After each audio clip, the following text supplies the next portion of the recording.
ভগবান যে আছেন আমরা তো দেখি না। উত্তরটা হলো যে ভগবানকে দেখার মতো আমার চোখ নাই, কিন্তু ভগবান যে আছেন এইখানে এটা প্রমাণ করা যাবে। কেমন করে? শাস্ত্র বলছে কৃষ্ণ হয় সূর্য সম, মায়া হয় অন্ধকার, যেতা কৃষ্ণ তথা নাহি মায়ার অধিকার। অর্থাৎ যেখানে কৃষ্ণ থাকেন এখানে মায়ার কোনো অধিকার থাকে না। তার মানে এই, যতক্ষণ আপনি পাটের আসরে থাকবেন ততক্ষণ আপনার বাড়ির কথা মনে হবে না, কিন্তু যখন আপনার উঠে যাবেন আবার মনে হবে আমার আমার। জয় গীতার চ্যানেলে আপনাকে স্বাগত।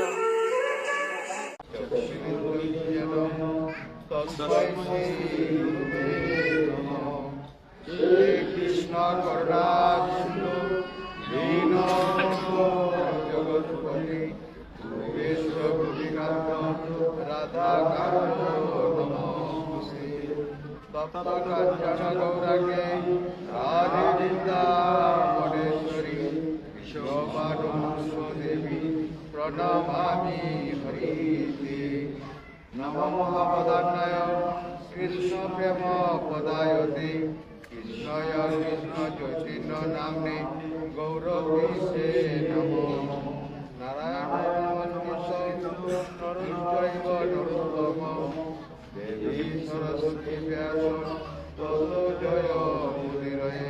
নমো বিষ্ণু পাদায় কৃষ্ণ প্রেষ্ঠায় ভূতলে শ্রীমদ্ভক্তি বেদান্ত স্বামিনীতে নামিনী। নমস্তে সরস্বতী দেবী গৌরবাণী প্রচারিণী, নির্বিশেষে শূন্যবাদী পাশ্চাত্য দেশধারিণী। কৃপা সিংহয়ে বচ পতিতানাং পাবনেভ্যো বৈষ্ণবেভ্যো নমো নমঃ। জয় শ্রী কৃষ্ণ চৈতন্য প্রভু নিত্যানন্দ, শ্রী অদ্বৈত গদাধর শিবাসাদি গৌরভক্তবৃন্দ। হরে কৃষ্ণ কৃষ্ণ কৃষ্ণ হরে হরে, হরে রাম রাম রাম হরে হরে, হরে হরে।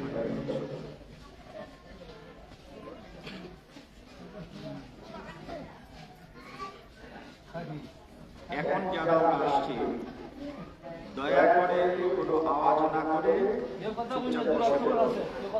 যেহেতু আমাদের শব্দযন্ত্রটা আমাদের প্রতিকূলে আছে, কাজে আমি সকলের কাছে যুক্ত করে প্রার্থনা করি আপনাকে সাহায্য করুন।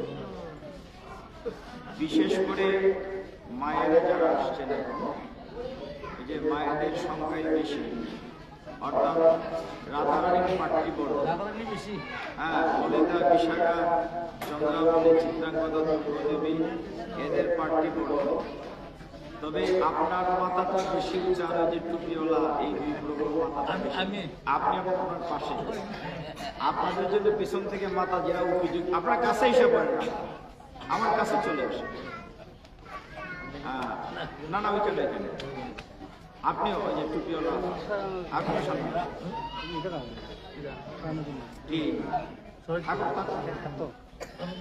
আপনিও সামনে আসেন, আপনার জন্য যে মাথা যেটা উপযোগী দিচ্ছে। না না, ওই যে এইগুলো পর্যন্ত দেখা আমার কাছে আসেন না, আপনার দূর থাকেন কেন? আপনার নিজের মানুষ, আপনার আরো কাছে আসেন, আমার কাছে আসেন। এখন রাধারানীর একটু কথা না বলে পার্টি ঢুকলে আমার চাকরি থাকে না, কারণ রাধারানীর পার্টি বড়। এখন আপনারা যারা এসছেন 9:30টায়, তার মানে ঘরের সব কাজ গুছাই আসছে, অতএব নিরিবিলি আমরা বসি। শাস্ত্র বলছে রাধারানীর প্রশংসা কেন করে ঢুকতে হবে আমার কথা না, বৈষ্ণবীয় তন্ত্রসার গ্রন্থে বলা হচ্ছে ইয়াত্র গীতা বিচারষ্ট পটনং পাটনং ইজতা তত্ত্ব শ্রী ভগবানের রাধয়া সমেত। অর্থাৎ ভগবান বলছেন যেখানে আমার গীতা পাঠ হয়, আমার কথা আলোচনা হয়, ভগবান বলছেন আমি শুধু সেখানে একা না, শ্রীমতী রাধারানী সহ উপস্থিত থাকে। শাস্ত্রের কথা।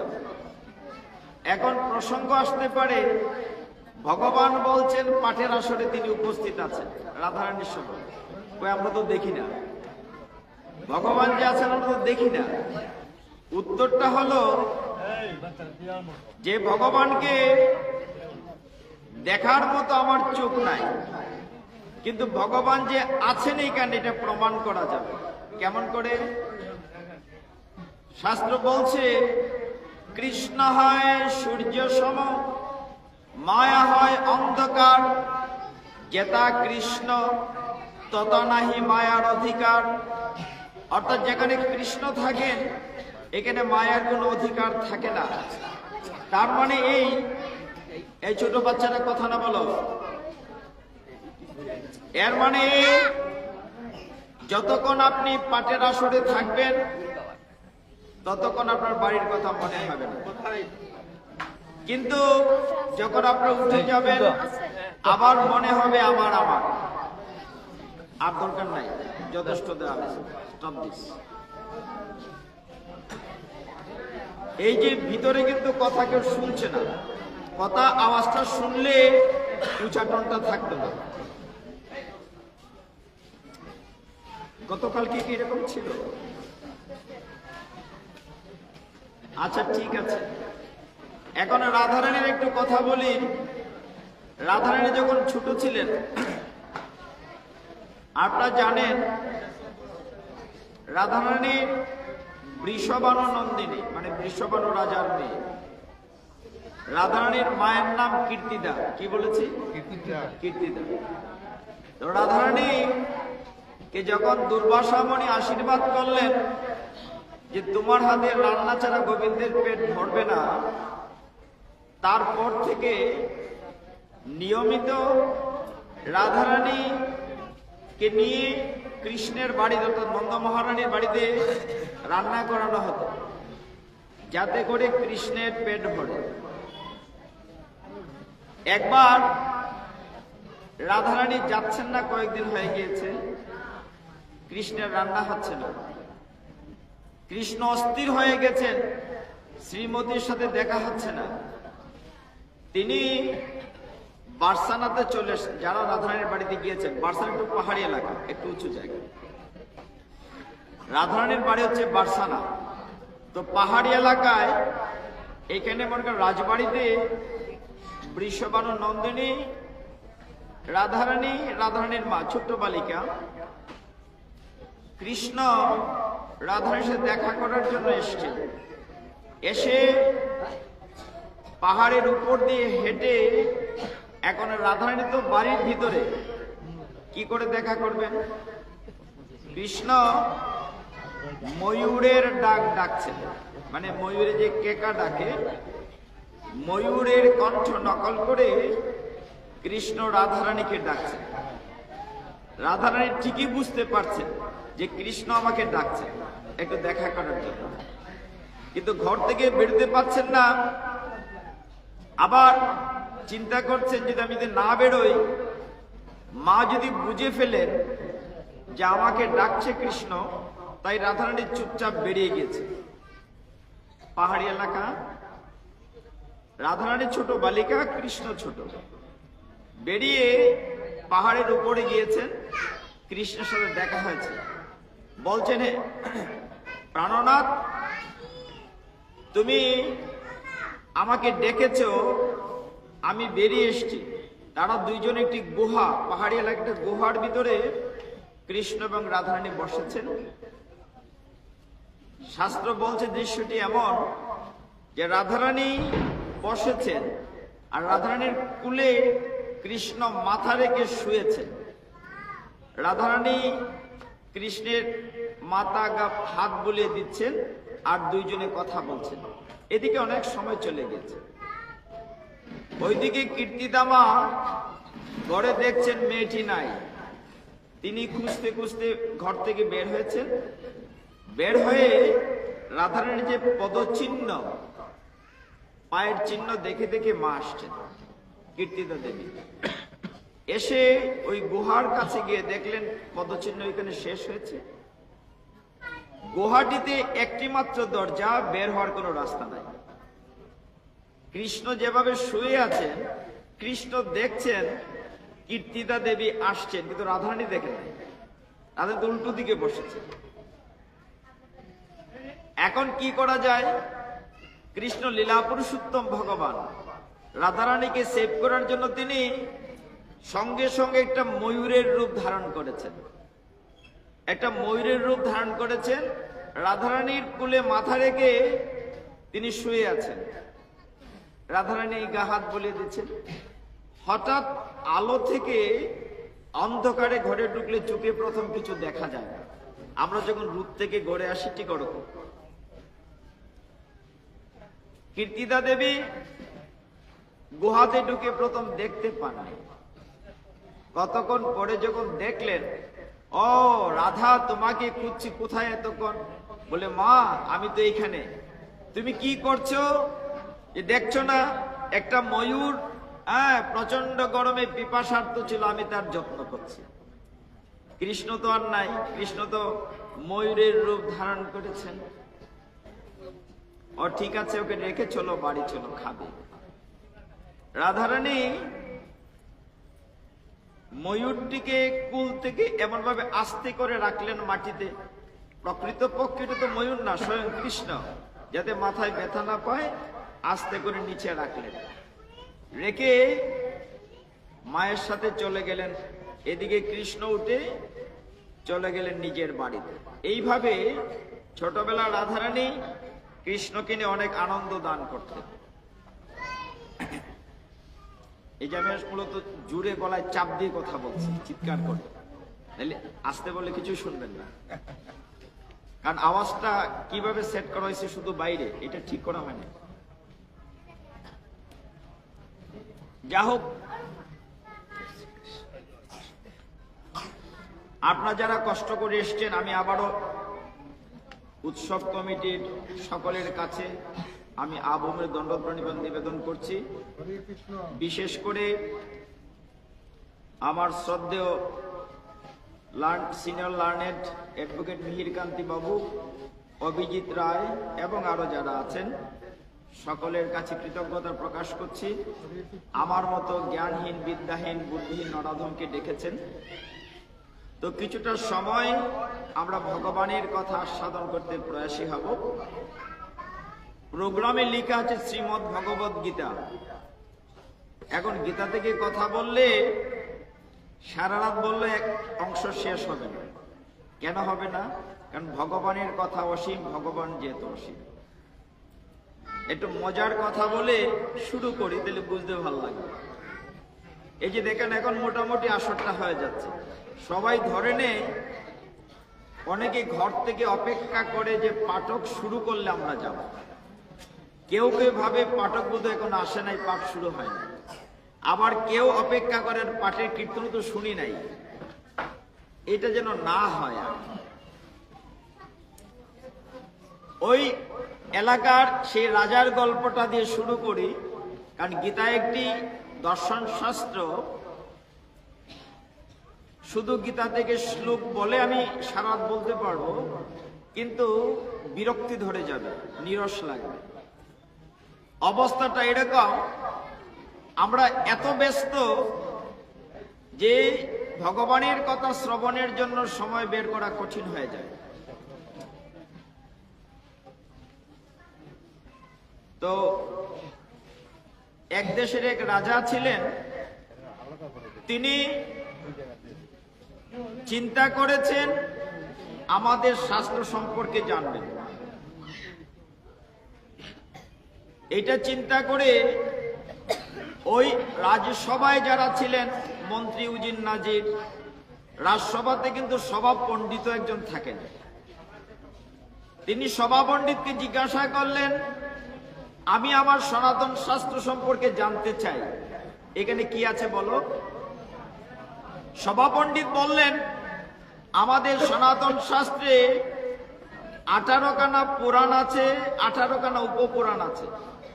রাজা তো মাথায় হাত দিলেন, বলে এতগুলো পড়ার শোনার আমার সময় নেই, একটু শর্ট করো, সংক্ষেপে। আমরা সব ক্ষেত্রেই শর্টকাট চাই। আমাদের অবস্থাটা এরকম যে আমরা সংক্ষেপে শর্টকাট চাই, কিন্তু there is no shortcut way in a human life. সংক্ষিপ্ত কোনো পথ নাই। আপনি প্রাইমারি স্কুল শেষ না করে হাই স্কুলে যেতে পারবেন, হাই স্কুল শেষ না করে কলেজে যেতে পারবেন।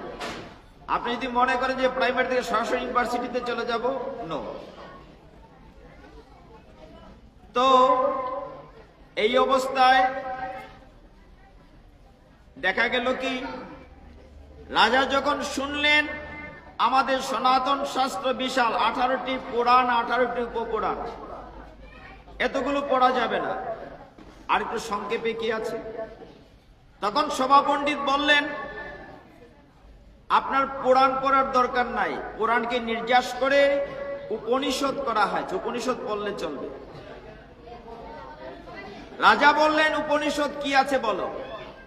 সভা পণ্ডিত বললেন, আমাদের উপনিষদ আছে 108 খানা।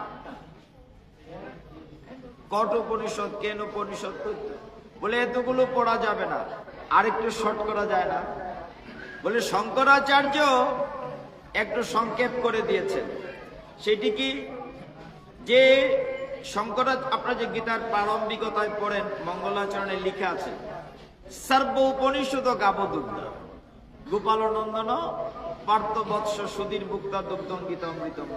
মানে সমস্ত উপনিষদকে নির্যাস করে গাবি রূপে গীতা গ্রন্থ তৈরি করা হয়েছে, এইটা পড়লে সব পড়া হয়ে যাবে।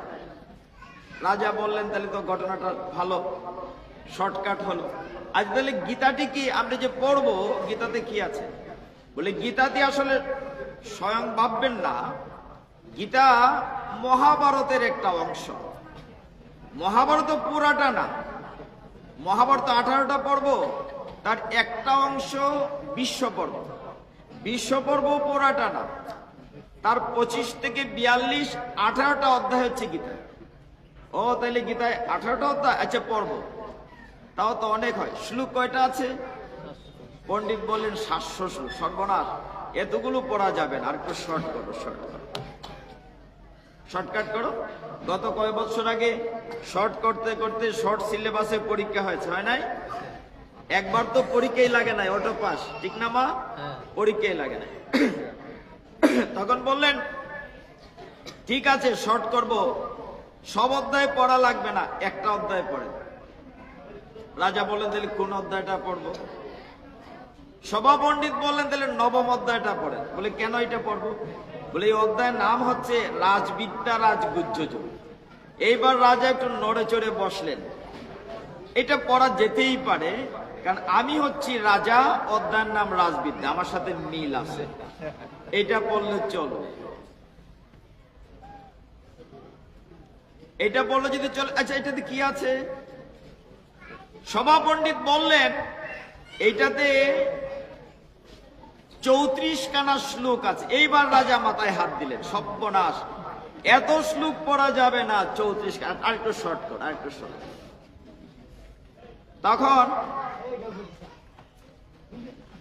তখন সভা পণ্ডিতকে বলেন, আরেকটু সংক্ষেপ করা যায় না, 34টা তো পড়তে পারবো না।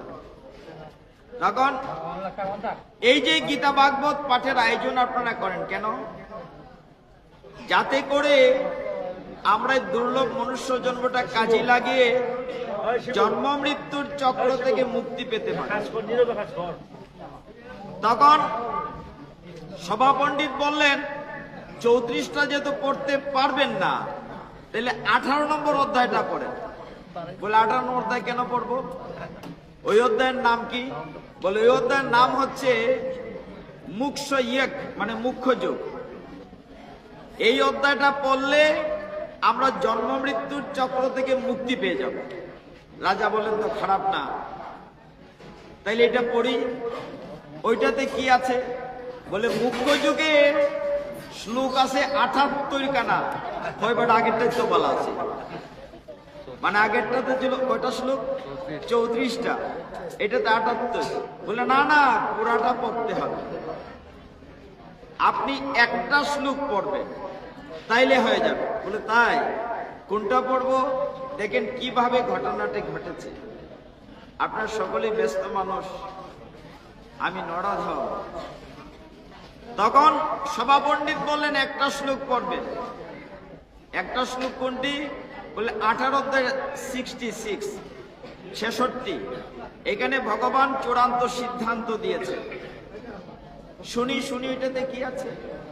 তখন সভা পণ্ডিত বললেন, সর্বধর্মানে পরিত্যজ্য মাম একম শরণং ব্রজ অহং ত্বা সর্ব পাপেভ্যো মুক্ষস্বামী মা শুচঃ। রাজা বললেন, শ্লোকটি তো সুন্দর ঠিকই আছে, কিন্তু আবার 4 লাইন আরেকটু শর্ট করা যায় না? তখন সভা পণ্ডিত একটু রাগ করলেন যে হ্যাঁ, আপনি শর্ট করতে করতে কই থেকে কই আনছি, এইবার কিন্তু শেষমেশ। আচ্ছা, ভগবান আছেন বিশ্বাস করেন? রাজাকে জিজ্ঞাসা করছে, আচ্ছা আপনাদেরকে যদি জিজ্ঞাসা করেন ভগবান আছেন বিশ্বাস করেন? বলি এটা কোনো একটা প্রশ্ন হইল? ভগবান বিশ্বাস না করলে কি আমরা রাখতে লেগে নাইছি? তখন সভা পণ্ডিত বললেন যে আসলে আপনারা বিশ্বাস করেন না, বিশ্বাসের খুঁটিটা দুর্বল। এখানেও আপনাদের বিশ্বাসের খুঁটিও দুর্বল আছে। এটা প্রমাণ করি মা, প্রত্যেকের ঘরে একটা ঠাকুর ঘর আছে, আছে না? ছোট হোক বড় হোক, একটা সিংহাসন কুষ্টি আছে, গোপাল আছে, রাধা কৃষ্ণ আছে, যে যেভাবে পূজা করে। প্রতিদিন ভগবানের সেবা পূজা ফুল তুলসী দিচ্ছে। হঠাৎ যদি কেউ বিপদে পড়ে, দেখবেন কি করছে, মাগো বিপদ নাসিনী মানসা করছি ফুলাটারে বালা করে দিয়ে। আর গরু থেকে গোপালে ভয় দেখলানি তামসা, 2.5 বছর আমার পূজা করছে, একটা দৌড় দিছে আরেক বেঠির বাড়ি। তার মানে আপনার কি বিশ্বাস আছে দৃঢ়? নাই। রাজা বললেন আমি বিশ্বাস করি। বলো এই 4 লাইন শ্লোকটি সুন্দর, কিন্তু আরেকটু শর্ট করা যায় কিনা? বলে এই শেষবারের মতো শর্ট, 4 লাইন মনে রাখা লাগবে না। যদি ভগবান বিশ্বাস করেন তাহলে 4টা শব্দ শুধু মনে রাখবেন। শোনেন 4টা শব্দ কি? 4টা শব্দ হচ্ছে ওই শ্লোকের ভিতরে, মাম একম শরণং ব্রজ। কি বলেছি মা? মাম একম শরণং ব্রজ। ভগবান বলছেন, এর অর্থ হলো একমাত্র আমার কাছে শরণাগত হও। মাম মানে আমার কাছে, একম একমাত্র, শরণং ব্রজ একমাত্র আমার কাছে শরণাগত হও। গীতা পাঠ কিন্তু শেষ। সমস্ত গীতা পড়ে মূলত হয়েছে 4টা শব্দ। আপনি ভগবানের 574টা শ্লোক, অন্ধরাজার 1টা শ্লোক, অর্জুনের 85টা শ্লোক, সঞ্জয়ের 40টা শ্লোক, সব শ্লোক আলোচনা করে পাবেন ওই 4টা শব্দ। ভগবান গীতায় কি নির্দেশ দিয়েছেন? একমাত্র আমার কাছে শরণাগত হও। এই হচ্ছে গীতা। গীতা পাঠ কিন্তু শেষ। এখন যদি বিস্তারিত আলোচনা করি তাহলে বোঝা যাবে এই গীতায় কি আছে। একটা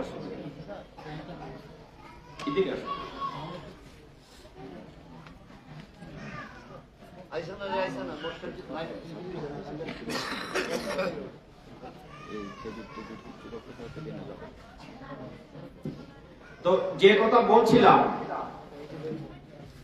আমরা গীতাতে সকল অধ্যায় নিয়ে আলোচনা কাঠিয়ারাতে করব। 3 দিন যেহেতু সময় আছে প্রথম অধ্যায় থেকে, কিন্তু আজকে এবং কালকে 2 দিনের সমস্ত গীতা আমি শেষ করতে যাব না। জানি না কালকে আমার সুযোগ আছে কিনা। আমরা নবম অধ্যায় থেকে 2-1টা শ্লোক বলি, যেহেতু রাজা নবম অধ্যায়টি পছন্দ করেছিলেন। আপনার ছেলে প্রথম অধ্যায় থেকে কথা বলতে পারে, কিন্তু আপনার সবকিছু ফিরিয়ে দিতে পারবেন হয়তো কিন্তু আমার 1.5 ঘন্টার সময় ফিরিয়ে দিতে পারবেন না, 1.5 সেকেন্ড ফিরিয়ে দিতে পারবেন না। আমি কিন্তু 1.5 ঘন্টা ধরে বসে আছি। ভগবান অত্যন্ত চমৎকার যে সিদ্ধান্ত নিয়ে আমরা গীতায় বসি, গীতার একদম শেষের শ্লোকটাতে সিদ্ধান্ত দেওয়া আছে।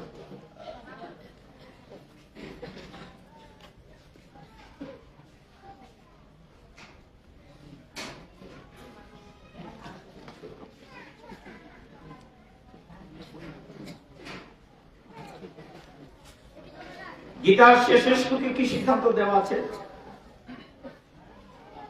সেটা হলো, যুদ্ধ তো কোনো শুরু হয় না। এখন সাউন্ড ক্লিয়ার হয়েছে মনে হচ্ছে? ভিতরে বলতে হইছে, এখন আস্তে কথা বলি চলবো। আচ্ছা। সাউন্ড দেওয়া হইছে। ভক্তগণ দেখুন, ভগবানের ইচ্ছে ছাড়া গাছের একটি পাতাও করে না। ছোট্ট উদাহরণ, আজকের ঘটনাটি। আমার শিডিউলে ছিল দাদাবাবুর সাথে কথা, আগামীকাল শুক্রবার আসবে, কিন্তু শারীরিক অসুস্থতার কারণে দাদাকে বলেছি আমি ঢাকা চলে যাব ডাক্তার সাথে ডেট করা। উনি আরেকজনকে ঠিকও করেছেন আগামীকাল আসার জন্য, ছোট গোপাল। আজকে আরেকজনের পাচ্ছিল। কালকে রাতে দাদা ফোন করে বলছে যে ওনার কে যেন যাত্রা করেছেন, দেহ রেখেছেন, উনি আসতে পারবেন না, আপনি পেস্টটা কেন লাগে দেখেছেন।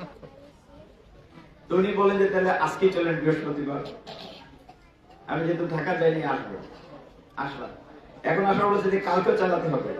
তার মানে কি দাঁড়ালো, আপনার ইচ্ছা আর আমার ইচ্ছে কিচ্ছু হয় না। এটার প্রমাণ হচ্ছে আমি নিজে আজকে কিন্তু আমার শিডিউল না।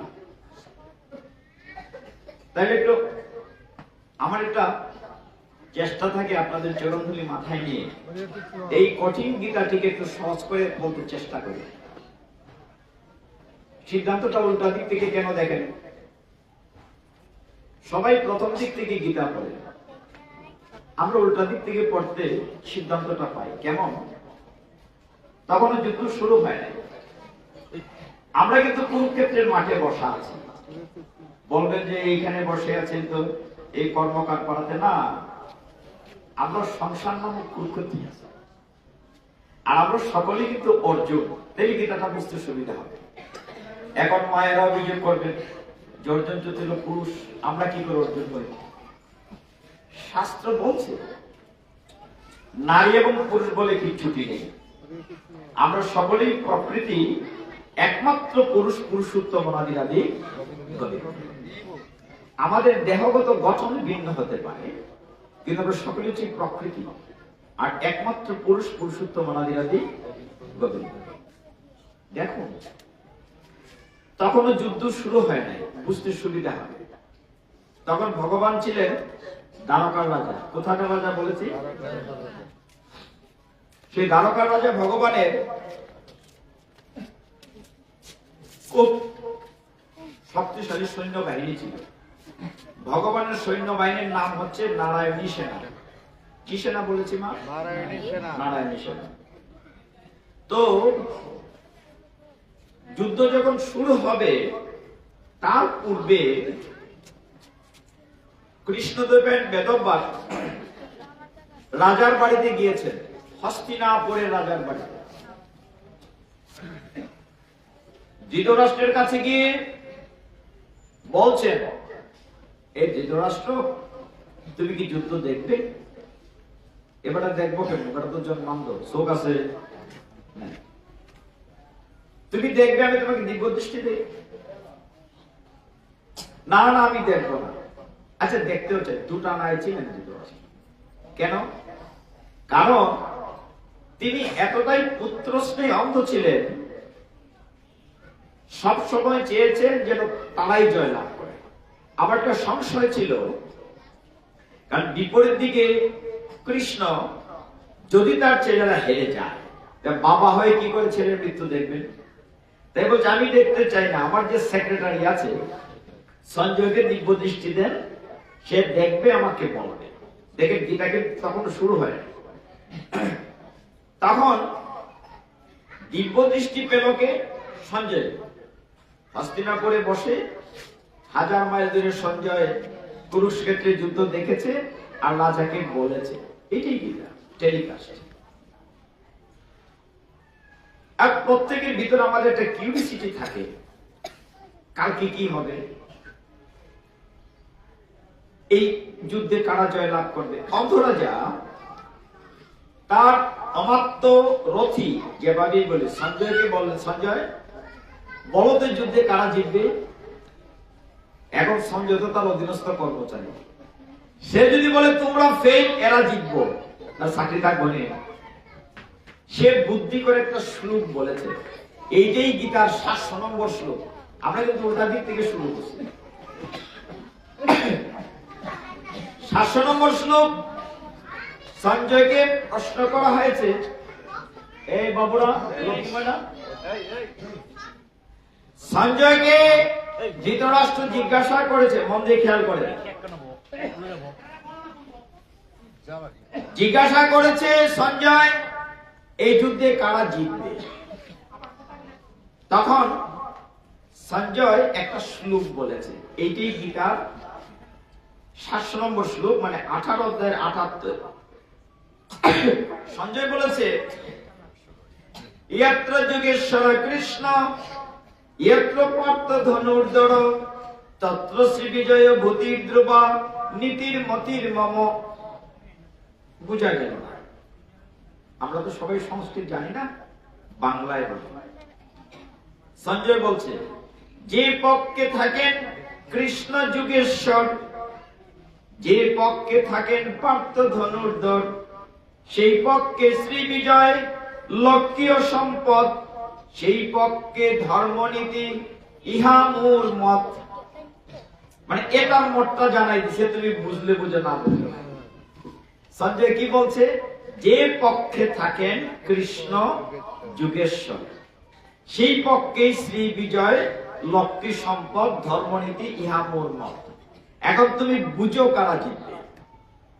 দেখুন, আমরা অনেকেই গীতা পাঠের আসরে যাই, কিন্তু গীতা যে আমার জীবনের কথা বলে।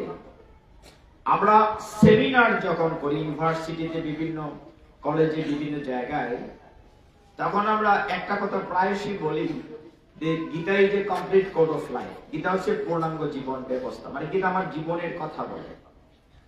এই যে শ্লোকটি বলেছে যে যে পক্ষে থাকেন কৃষ্ণ যুগেশ্বর, কথাটা সত্য কিনা? আমরা ওগুলো চাই কিনা?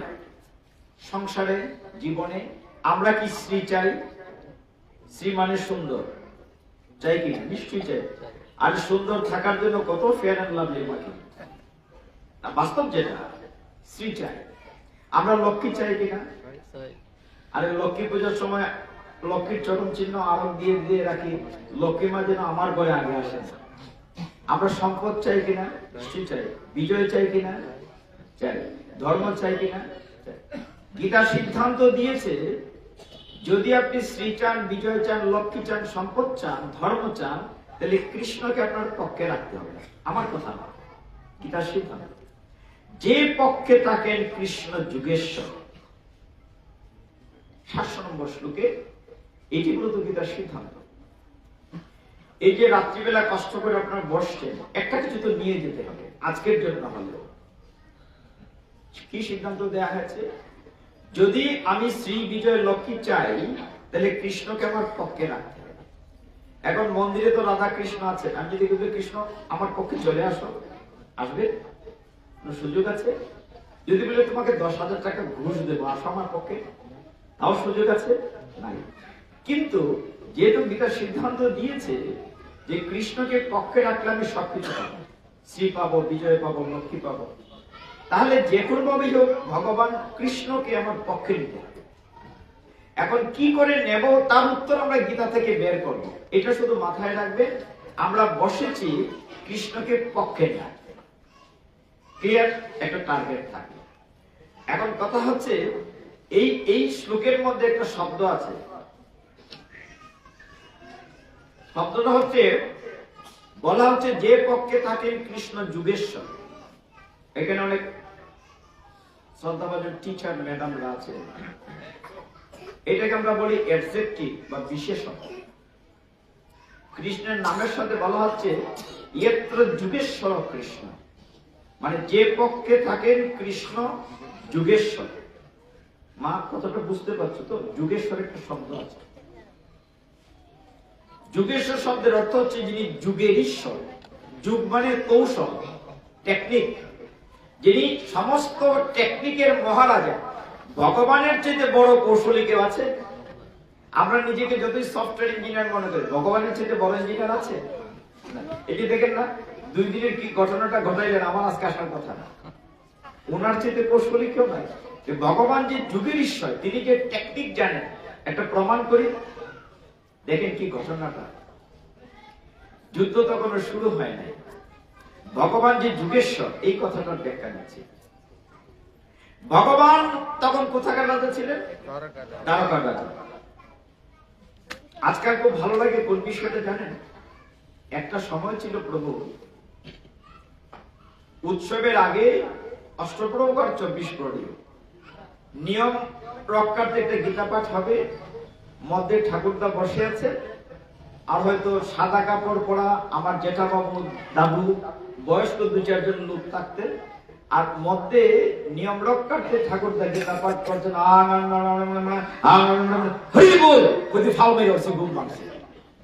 এবং ওই ঠাকুরদা উনি ছাড়া বোধহয় দ্বিতীয় কেউ আর বুঝছে না, তাই তো না? যার ফলে গীতা পাঠের মানুষ আস্তে আস্তে কমে যেত। আর এখন আপনাদের চরণধুলি মাথায় নিয়ে যত সময় যাবে মানুষ বাড়তেই থাকে। আমরা চেষ্টা করি প্রত্যেকটা শব্দের ব্যাখ্যা দিতে। গীতা আমার জীবনের কথা বলছে। ভগবানকে বলা হচ্ছে যুগেশ্বর, এখন প্রমাণটি তিনি যে সমস্ত কৌশলের মহারাজা। এবং আরো একটি আনন্দের সংবাদে, এখন এক সময় শুধু সাদা কাপড় দেখা যেত গীতা ভাগবত পাঠে, এখন দেখেন ইয়াং পিপলস আর গ্যাদারস, যে ছোট ছোট ছেলে মেয়েরা আসছে, তারা গল্প শোনার মতো করে শুনবে, আনন্দ পাবে। ভগবানের সৈন্যবাহিনীর নাম কি ছিল? নারায়ণী সেনা। ওই যে ওরা শুনছে বলে সেটা রিফ্লেক্ট হচ্ছে। আমি কেন জিজ্ঞাসা করি জানো? পাঠের আসরে কলির 2টা মেয়ে ঢুকে, ওই ঝিমানি আর ঘুমানি, ওইটা যাতে না ধরে, এই জন্য যদি ইন্টারাপ্ট হয়, এখানে যদি কথা বলি তাহলে আমরা সজাগ থাকি। ভগবান ঘোষণা দিলেন, আগামীকাল ঘুম থেকে উঠে চোখ খুলে যাকে প্রথম দেখব সে যা চায় তাই দেবে। খবরটা শুনলেন আমাদের মামা। মামাকে চিনেন? কি নাম? শকুনি। আচ্ছা, শকুনি মামা ভালো না খারাপ বলেন? মা বলো, ভালো না খারাপ? খারাপ? ভালো, ধন্যবাদ, বাসাইছেন। খারাপ বললে আবার তারা ভালো করার জন্য পিছনে যেতে দিত, সময়টা বাঁচে। শকুনি খবরটা পেয়ে তার আদরের ভাইগনা দুর্যোধনকে বলছে, ভাইগনারে খবর একটা ভালো আছে, ওই বলার বেটা, তার তো ভগবানও বলে না, বাসুদেব বলছে যে সকাল সকাল যাকে প্রথম দেখবে বেশি করে নারায়ণী সান নিয়ে আসবে। ভগবান যুগেশ্বর, আমরা ওই জায়গাতে আছি। ভগবানের বাড়িতে দুর্যোধন খুব ভোরবেলা গিয়েছে, গিয়ে দেখে ভগবান কি করছেন। দেখেন, গিয়ে দেখে দুর্যোধন খুব সকাল গিয়েছে, কিন্তু ভগবান গালে হাত দিয়ে, ভগবান কি করছে? ঘুমাচ্ছে। আর ভগবানের মাথার পিছনে একখানা চেয়ার। কয়টা চেয়ার? তো দুর্যোধন গিয়ে ভাবলো এটা নিশ্চয়ই আমার জন্য, আমি তো রাজার ছেলে, এটা ভাবসাব আছে না, 2 দিন পরে আমি রাজা হব, এই গোয়ালার বেটা বোধ এটা আমার জন্য রেখেছে। মাথার পেছনে চেয়ারে দুর্যোধন বসে পান। কিছুক্ষণ পরে অর্জুন গিয়েছে, অর্জুনকে দেখে দুর্যোধন বলছে, তুমি এসে লাভ নাই, ইউ টু লেট, একটা চেয়ার ছিল, আমি এটা অকুপাই করে ফেলেছি। কিন্তু অর্জুন তো ভক্ত, সে ভগবানের পায়ের কাছে জোর হাতে বসে আছে, কখন ভগবানের চোখ খুলবে, কথা হবে। আচ্ছা, আমরা ঘুম থেকে উঠে পা দেখি না মাথা দেখি? পা দেখি। এই ভগবান যে চোখ মুছে শুয়ে আছে, ভগবান তো সব দেখছেন, দেখছেন কিনা? ভগবান তো অন্তর্যামী, লীলা পুরুষোত্তম। ভগবান চোখ খুলে সামনে অর্জুনকে দেখে বলছে, ভ্রাতা অর্জুন, তুমি কখন এসেছো, কেমন আছো? শুনে দুর্যোধনে ভাল মাই উঠছে। ওই ফইলি ফাঁসি লিডার করছে বাটা গোয়ালার ফুট, আমি আইছি ফতা খালা, আর আমার না দিকে তুমি অর্জুনের দিকে গেছো। রাগ করা স্বাভাবিক কিনা? তার ভিতরে অহংকার আছে না? ভগবান কিন্তু তাকান নাই, বলছে আচ্ছা দাদা আমি কি বলেছিলাম? বলে তুমি বলেছিলে, আমরা এত কথা বলছি কেন, যে তুমি বলেছিলে ঘুম থেকে উঠে চোখ খুলে যাকে প্রথম দেখবে সে যা চায় তাই দেবে। আচ্ছা দাদা আমি তো চোখ খুলে প্রথম অর্জুনকে দেখেছি, তুমি যে আমার মাথার পিছনে বসে আছো, আমার মাথার পিছনে তো চোখ নাই যে দেখতাম তুমি আগে আইছো। কথা তো সত্য, দুর্যোধন তো তোরকে হাইরা গেল। আচ্ছা অর্জুন আমি তোমাকে আগে দেখেছি, তুমি বলো কি নেবে? এখন তো দুর্যোধনের কি পালপিটেশন, সে পায়ে চাইলে টেনশন করতেছে, আমি এত ভোরবেলা এসছি, কি জানি সব সৈন্য অর্জুনের চেয়ে নিয়ে যায়, টেনশনে পড়েছে। আচ্ছা অর্জুন তুমি বলো কি নেবে? দুটো বিষয় আছে, হয় নারায়ণী সেনা না হয় আমি, দুটো পাবে। এখন তো আরো টেনশন দুর্যোধনের, সব সৈন্য ছাইয়া লিয়ে যাবে। অর্জুনে বলছে জনার্দন আমার সৈন্যের দরকার নাই, তুমি চলো, তুমি হলে চলো। ভেবে বলো, ভগবান পরীক্ষা করছে। অর্জুন তুমি ভেবে বলো, আমাকে নিয়ে কোনো লাভ হবে না। আমি চিন্তা করেছি এই যুদ্ধে আমি অস্ত্রই ধরবো, আমি তো বেকার। অর্জুন বলছে আমার তাতেই চলবে, তুমি চলো। পেছন থেকে দুর্যোধন বলছে ও যা চায় ওকে দিয়ে দাও, ও যদি কৃষ্ণ নিয়ে যায় সে সৈন্য পাবে। তার তো মাথার মধ্যে ওই টেনশন। সিদ্ধান্ত হলো দুর্যোধন পেল নারায়ণী সেনা আর অর্জুন পেল কৃষ্ণকে। বাড়ির কাছে দূর থেকে চিৎকার করছে দুর্যোধন, সকলকে শোনাচ্ছে মামা মামা। বাইক না বড় খুশি খুশি লাগে, ঘটনাটা কিটা মামা খামে কান করে লাইছি বলি কিটা? বলে আমি সব নারায়ণী সেনা লইছি। বলে তুমি যে নারায়ণী সেনা আনছো, অর্জুনে কি পাইলো? ও কন্যা জেল লাগান ব্যাক কল নাই, এই চান্স পায় খামো লাগাইতে পারছে না। এই নিচে গোয়ালার বেটা বাসুদেব। এটা শুনে সকলেই কিন্তু মাথায় হাত দিয়ে বসে পড়ছে। মামা তুমি মাথায় হাত দিয়ে বসে পড়লে ঘটনা কি? যুদ্ধ শুরুই হয় না। বাবারে আমরা বোধহয় যুদ্ধে জিততে পারবো না। বলে কেন মামা? তুমি না কত ছলনা জানো, পাশা খেলায় কত ছলনা করে ওদেরকে হারিয়ে দাও। সকলেই বলছে মামা বাইকনারে আমি কি ছলনা জানি, আমার চেয়ে 1000 গুণ 1,00,000 গুণ ছলনা জানে গোয়ালার বেটা বাসুদেব, এর কাছে আমি কিছুই না। আর সকলেই তো জ্ঞানী, সে তো জানতো বাসুদেব সব। এখন এই অবস্থায় যুদ্ধ শুরু হচ্ছে। দেখেন ভগবান যে যুগেশ্বর, এই প্রমাণটা বিভিন্ন ভাবে পায়। যুদ্ধ শুরু হয়েছে, দুই দিকে সৈন্য আছে। মাঠটা কত বড় জানেন? এইটুকু না, 96 মাইল রেডিয়াস কুরুক্ষেত্রের মাঠ। কত বড় বলেছি? ওইখানে যারা উপস্থিত ছিলেন সৈন্য, রাজা, উজির নাজির, সেনাপতি, মাত্র সেই মাঠে লোক ছিলেন 39,25,620 জন। কতজন বলেছে? 39,25,620। যুদ্ধের পরে মারা গিয়েছিলেন 39,25,610 জন, বেঁচে ছিলেন মাত্র 10 জন। পৃথিবীর ইতিহাসে এত বড় ধর্মযুদ্ধ হয় না। দুই দিকে দুই পক্ষ। অর্জুন ভিতরে কিছুটা অহম চলে এসছে, আমি তো রাজার ছেলে, আমি মালিক, আর আমার গাড়ির ড্রাইভার বাসুদেব। কৃষ্ণ জনার্দন রথ কেনা মধ্যে রাখো। দেখে প্রথমতই ভগবান কোনো কথা বলেন না, অর্জুন বিষাদ যুগে কোনো কথা বলেন নাই। তিনি কৃষ্ণকে নির্দেশ দিয়েছে সেনয় আর উভয়ের মধ্যে রথ স্থাপয়া অচ্যুত। হে অচ্যুত, তুমি রথখানা সেনা উভয় সেনার মাঝখানে রাখো, আমি দেখি কার সাথে যুদ্ধ করতে। দেখেন কিভাবে ঘটনাটা ঘটে, একদম সহজ গীতা। যেমন এই মাঠে আমার এই ডানে বামে জায়গা আছে, পেছনে জায়গা আছে, ওইখানে বসা যায়, এখানে বসা যায়। এইখানেও ভগবান যে যুগেশ্বর একটা প্রমাণ দিয়েছে, এমন জায়গায় নিয়ে রথখানা রেখেছেন অর্জুন চোখ খুলেই দেখে তার সামনে তার দাদা মশাই বিশ্বদেব, যে বুড়ো লোকটি তাকে কুলে পিঠে করে মানুষ করেছে, যে দেখে তার টিচার অস্ত্রগুরু দ্রোণ আচার্য, যে দেখে তার কুলগুরু কৃপাচার্য, যে দেখে তার শ্বশুর সম্বন্ধী সর্বনাশ, এদেরকে মারতে হবে। আপনজন দেখে তার শরীর কাঁপতে শুরু করেছে, জিহ্বা শুকিয়ে গিয়েছে, রথের উপর বসে পড়েছে।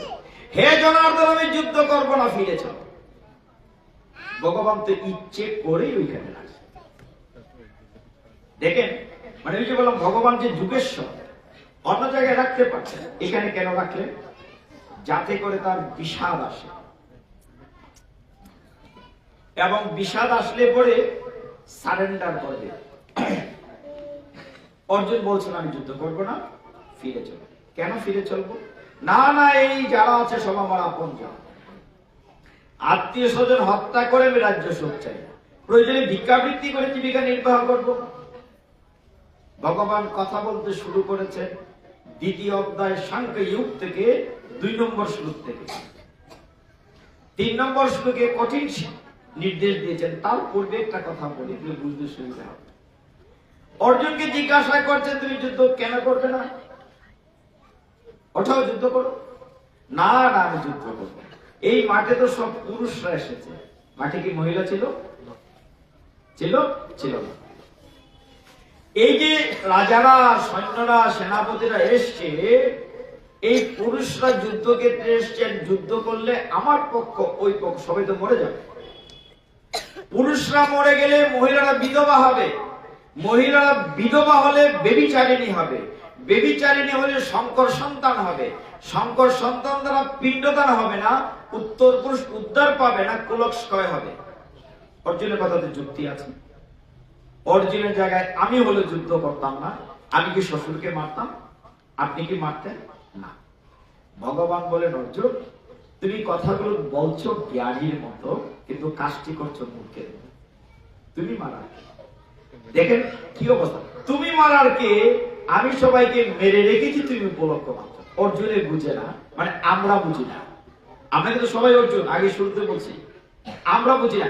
ভগবান অর্জুনকে 574টা শ্লোক বলে তাকে সঠিক কর্তব্য এনেছেন, লাইনে আনছেন। আর আমরা কি 2-3টা শ্লোক শুনে লাইনে আসবো?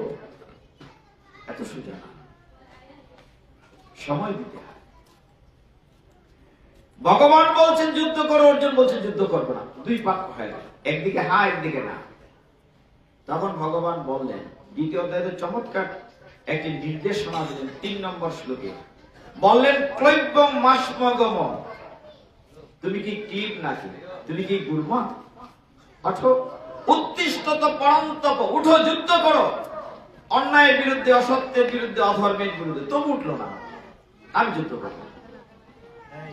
তখন আত্মতত্ত্ব জ্ঞান দিলেন দ্বিতীয় অধ্যায় সাংখ্য যুগে, অনেক লম্বা অধ্যায়, 72টি শ্লোক। ভগবান বললেন, এখানে দেখেন গীতা আমাকে কি জ্ঞান দিচ্ছে। ভগবান বললেন অর্জুন, তুমি দুশ্চিন্তা করছো কেন? এদেরকে মারবে ভাই, আমি তো মেরে রেখেছি। তাও অর্জুন বুঝে। তখন ভগবান বলে যে দেখো, এই দেহটা হচ্ছে নশ্বর, অনিত্য, কিন্তু তার ভিতরে যে পাখিটা দুঃখ করছে, যার নাম আত্মা, আমরা অনেকে আত্মা বলি, ওইটা অবিনশ্বর, নিত্য শাশ্বত। অর্জুন বুঝে না, আমরাও বুঝি না। তোমার এই যে দেহটি, তুমি যদি তাকে মারবে বলে চিন্তা করছো, অস্ত্র দিয়ে মারবে, তীর দিয়ে মারবে, যদি নাও মারো, দেহটা এমনি মরে যাবে। এটি হচ্ছে গীতার জ্ঞান। মামনি কথাটা খেয়াল করো। ভগবান বলছে, তুমি যে দেহটি মারবে বলে দুশ্চিন্তা করছো, কেমন করে মারবে? তুমি যদি নাও মারো, দেহটা এমনি মরে যাবে। উদাহরণ কি? এই যে আমার সামনে বৃদ্ধ বাবাজি আছে, বা আপনি বা আমরা যারা আছে, কোটি কোটি টাকা খরচ করলে আবার কি ভালো হতে পারবো? পারবো? এই যে মায়েরা আছেন, বৃদ্ধা মায়েরা আছেন, বা এই মামনি আছে, কোটি টাকা খরচ করলে কি আবার ছোট হতে পারবে? পারবে? তার মানে কি, আপনার নাম যদি অরবিন্দ হয়, অরবিন্দ বাবু তো ঠিকই রয়ে গেছে, কিন্তু আপনার ওই দেহটা কি আছে? আমার গীতা কি শিক্ষা দিচ্ছে? গীতা বলছে এই দেহটা প্রতি মুহূর্তে মারা যাচ্ছে, এটা বিশ্বাস করা যায়। আমার শিশুকাল নাই, কৈশোরকাল নাই, যৌবনকাল নাই, আমারও 65 বছর হয়ে গেছে, সময় তো কম যাচ্ছে না। তার মানে কি আপনি কোটি কোটি টাকা খরচ করলে কি আবার আগের মতো হতে পারবেন বালক বালিকা? তার মানে ওই জ্ঞানটা ভগবান গীতায় অর্জুনকে দিয়ে আমাদেরকে শিক্ষা দিচ্ছেন, ভগবান তুমি যে দেহ নিয়ে দুশ্চিন্তা করছো অর্জুন, মারবে বলে যদি নাও মারো দেহটা এমনি হয়ে যাবে। মরবে না কোন জিনিসটা? ভিতরে যে পাখিটা দুঃখ করছে। ভগবান দ্বিতীয় অধ্যায়ে সাংখ্য যুগের 23 নম্বর শ্লোকে বলেছে, ন এনম চিন্তন্তি শস্ত্রাণি ন এনম দহতি পাবকঃ ন চৈনমে ক্লেদয়ন্তপ ন শুষয়তি মারুতঃ। আত্মাকে অস্ত্র দিয়ে কাটা যায় না, আগুনে পোড়ানো যায় না, জলে ভিজানো যায় না, বাতাসে মারা যায় না। অর্জুন কিছুটা বুঝলো, কিছুটা বুঝলো না। মানে আমাদের অবস্থা, আমরা যখন আত্মতত্ত্ব নিয়ে কথা বলি তখন দেখা যায় যে কিছুটা বুঝি। আমার পরিচয় কি? আচ্ছা, এইভাবে হাত তুলে যদি বলে এটা কি, আপনি কি বলবেন? এইটা আমার হাত। যদি এটা কি, কি বলবেন? এটা আমার চোখ। এইটা কি? এটা আমার মাথা। এটা আমার শরীর। আমিটা কই? বলেন না আমিটা কই। আপনার দেহটা দেখে যদি বলে এটা কি, এইটাকে আপনি বিবরণ দেবেন, আমিটা কই? আমি নাই। ওইটি হচ্ছে আত্মা। ভগবান বলছে তাহলে কেমন করে পরিবর্তন করে? সনাতন শাস্ত্রে কারো মৃত্যু হয় না, দেহান্ত হয়। দ্বিতীয় অধ্যায়ে খুব কঠিন একটি শ্লোক ভগবান বলেছেন, এত সুন্দর করে বলছেন, জাতৈষ্য ধ্রুব মৃত্যুর ধ্রুবং জন্ম মৃত্যুস্য চ। বলছেন তস্মাৎ অপরিহার্য অর্থে। ভগবান বলছেন এই অপরিহার্য সত্য কথাটা বুঝে অর্জুন, জন্মিলে মরতে হবে, মরলে জন্ম নিতে হবে, এটি ধ্রুব সত্য কথা।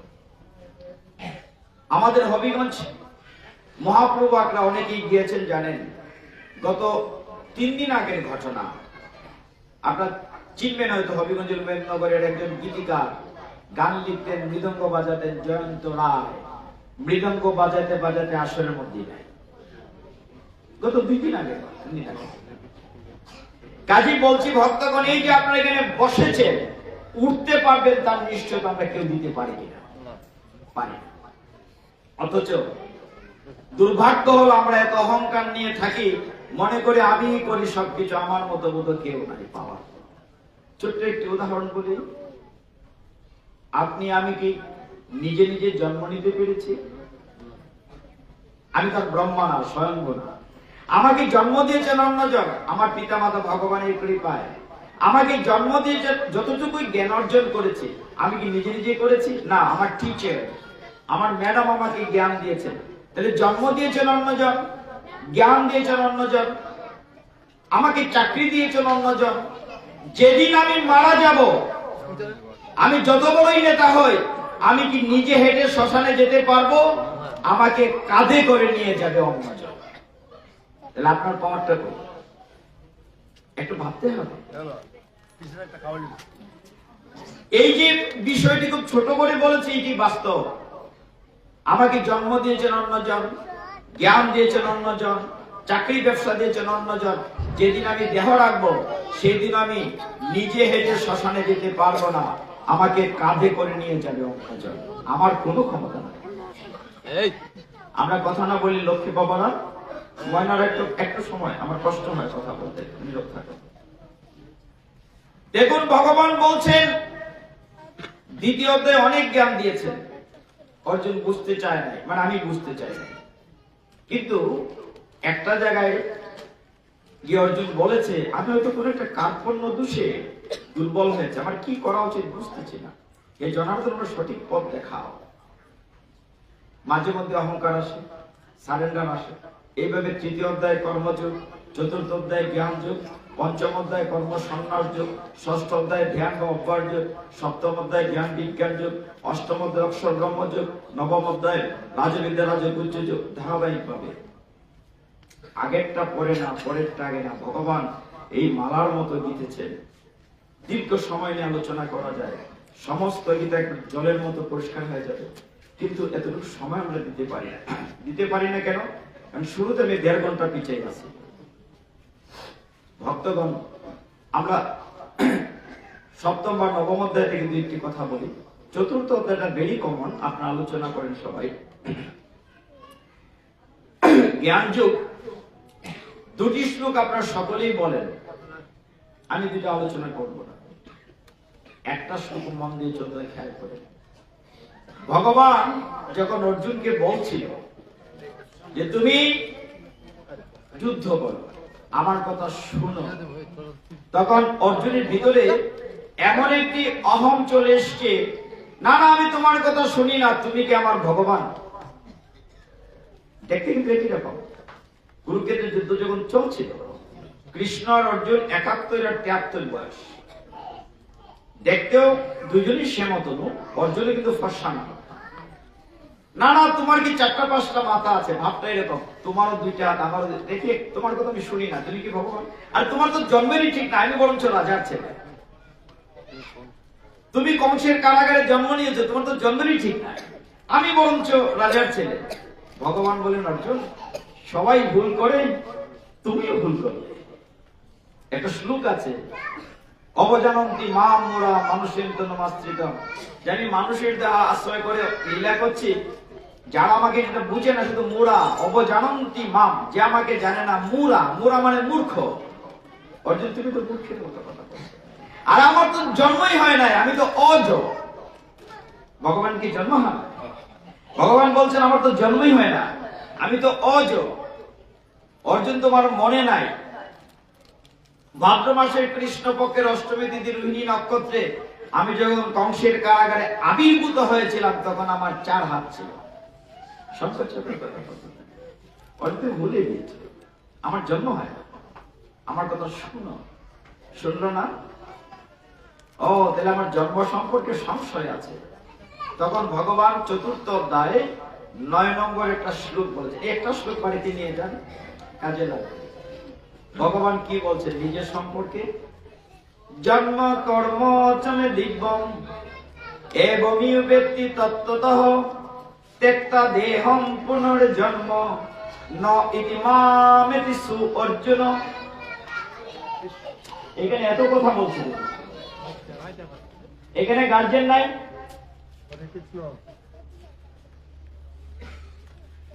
ভগবান বলছেন জন্ম কর্ম চমে দিব্যম, অর্থ কি? যে আমার জন্মকর্ম দিব্য অলৌকিক, এবং যে শুধু এই তথ্যটা জানে, ত্যক্তা দেহ, দেহ ত্যাগ করার পরে তার আর এই জ্বালাময় জগতে আসতে হয় না, সে আমার বাড়িতে চলে। শুধুমাত্র একটা শ্লোক জুড়ে দিয়েছে। দুর্ভাগ্য পরিণাম না, আমরা সকলেই প্রচন্ড ব্যস্ত। এইভাবে ধারাবাহিকভাবে গিয়েছে। তারপরের অধ্যায়, 5ম অধ্যায় কর্ম সন্ন্যাস বা সন্ন্যাস যুগ, 6ষ্ঠ অধ্যায় অভ্যাস বা ধ্যান যুগ, 7ম অধ্যায় জ্ঞান বিজ্ঞান যুগে অর্জুন ভগবানকে যেন ক্রস করে। এই যে আমরা কোর্টে লার্নেড বা আমরা যে ক্রস করি, এরকম একটা ক্রস আছে। অর্জুন কৃষ্ণকে বলছে, অর্জুন এই যে বলছো যে দেখো ভগবান, হ্যাঁ তুমি ভগবান, কিন্তু এই মায়ার সংসারটা তো তুমি তৈরি করেছো। এই যে আমার শ্বশুর, এই যে আমার দাদু, আমি কি করে মানি? এই মায়াটা তো তুমি তৈরি করেছো। কারণ 7ম অধ্যায়ে 14 নম্বর শ্লোকে ভগবান বলছেন দৈবী এসা গুণময়ী মম মায়া দূরত্বয়া। খুব সুন্দর একটি শ্লোক। অর্জুন ওই পয়েন্টটাতে ধরেছে। ভগবান তুমি বলেছ দৈবী এসা গুণময়ী মম মায়া দূরত্বয়া। ভগবান তুমি বলেছ তোমার মায়া কাটানো কঠিন। ভগবান বলছেন অর্জুন তুমি শ্লোকের উপরের লাইনটা পড়েছ, নিচের লাইনটা পড়ো। হে ভক্তগণ, এত মানে সায়েন্টিফিক গীতা গ্রন্থটি রচিত হয়েছে। 14 নম্বর শ্লোকের প্রথম লাইনে ভগবান বলছেন মম মায়া দূরত্বয়া, আমার মায়া কাটানো কঠিন। পরের লাইনে ভগবান বলছেন মাম এব যে প্রপদ্যন্তে মায়া মেতানে তরন্তিতে, আমার কাছে যে আত্মসমর্পণ করে আমি তার মায়ার বাঁধন কেটে দেই। সমাধান আছে কিনা? প্রথম লাইনে ভগবান বললেন যে আমার মায়া কাটানো কঠিন। পরের লাইনে বললেন যে আমার কাছে আত্মসমর্পণ করে আমি তার মায়ার বাঁধন কেটে দিই। তাহলে আমাদের কি করণীয়? ভগবানের কাছে আত্মসমর্পণ করে, মানে এইভাবে ধারাবাহিক। এখানে একটা প্রশ্ন ছিল, অর্জুন জানতে চেয়েছিল যে তুমি যে বলো যে তোমার কাছে আত্মসমর্পণ করতে, সবাই কি তোমার কাছে আত্মসমর্পণ করে? ভগবান বলছেন না। সপ্তম অধ্যায় পরের শ্লোকে 15 নম্বর শ্লোক। আমার একটা সমস্যা হয় কি, আপনাদের চরণধুলির কৃপায় মোটামুটি গীতা পুরোটাই এখানে আছে, শ্লোকে শ্লোকে ফাইট হয়। ও বলে আমাকে বলো, ও বলো আমাকে বলো, মানে কোনটা রেখে কোনটা বাদ দিই। পরের শ্লোকটা চমৎকার। অর্জুন প্রশ্ন করেছে যে তুমি যে বলছো তোমার কাছে আত্মসমর্পণ করলে মায়ার বাঁধন কেটে দাও, সবাইকে আত্মসমর্পণ করে? ভগবান বলছে না না না, 4 প্রকার লোক আমার কাছে আত্মসমর্পণ করে না। এর ভিতরে কিন্তু আমরাও আছি, কোনো না কোনোটাতে আমরা আছি, আমিও আছি। 15 নম্বর শ্লোকে ভগবান বলছেন, শুনেন শ্লোকটি কি।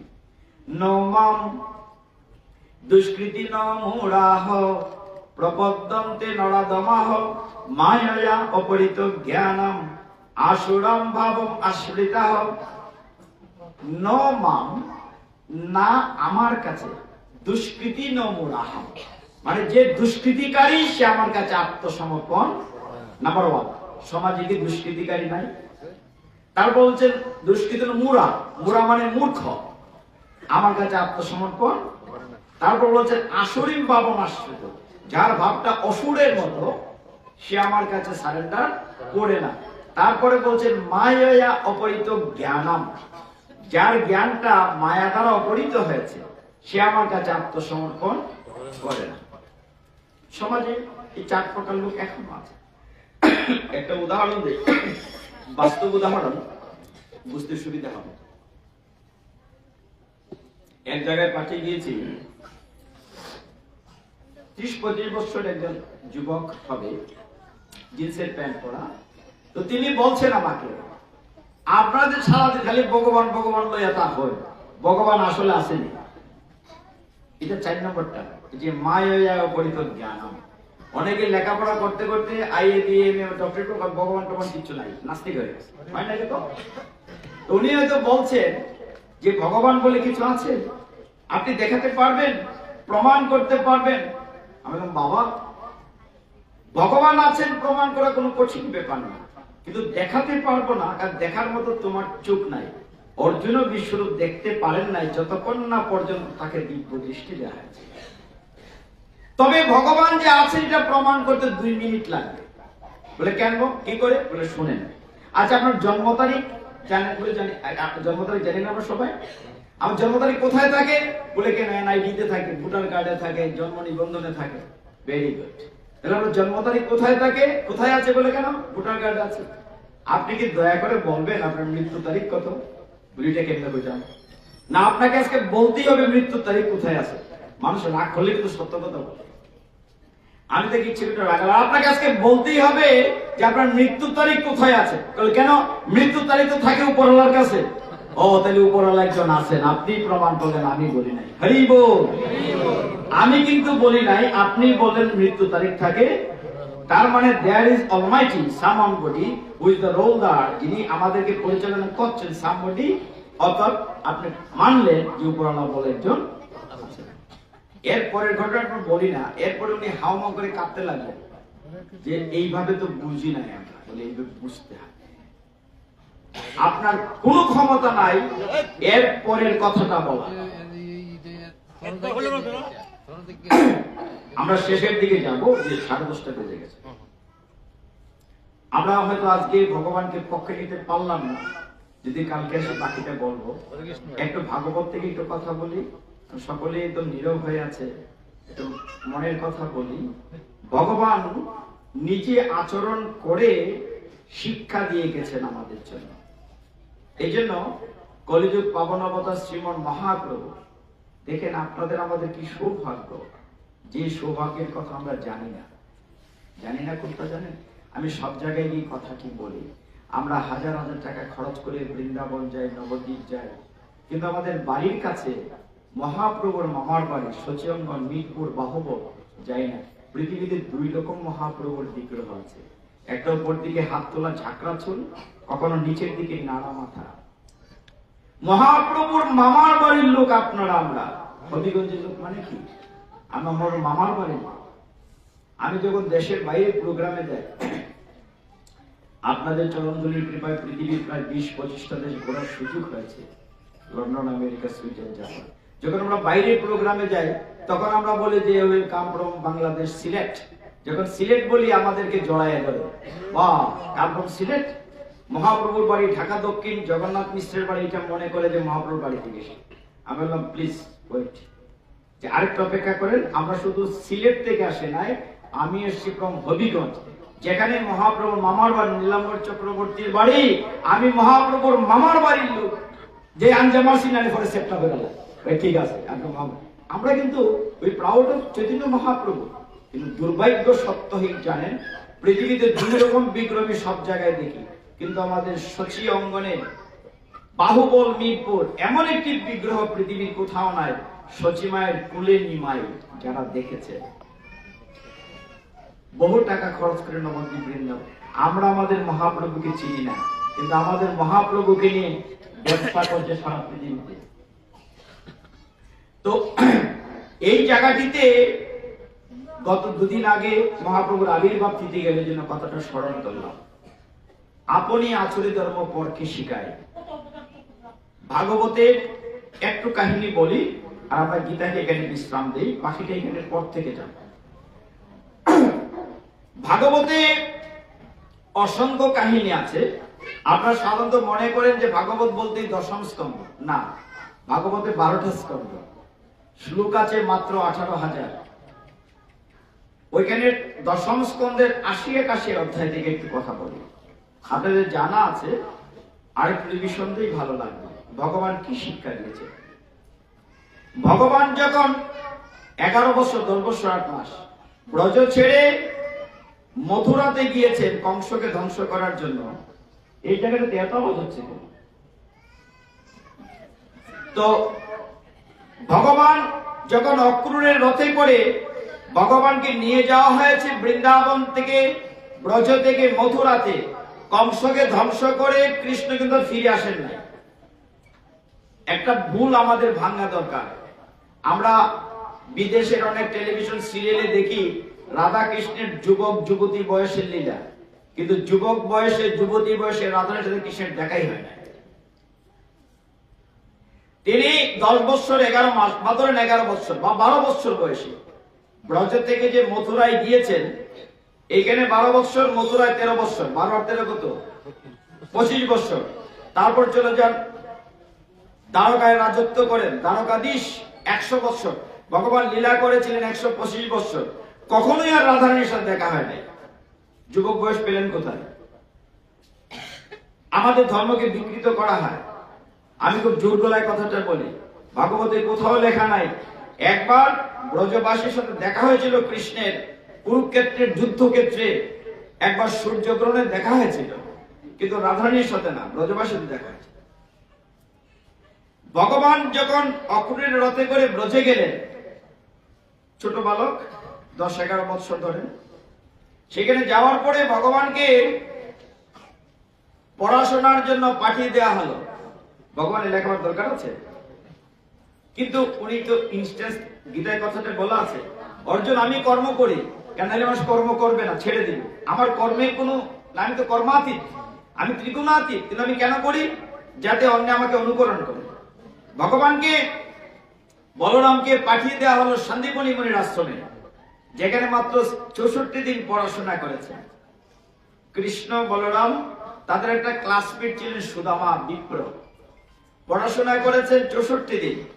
আনন্দ সংবাদ, 64 দিনে 64 কলা অর্জন করে ফেলেছে।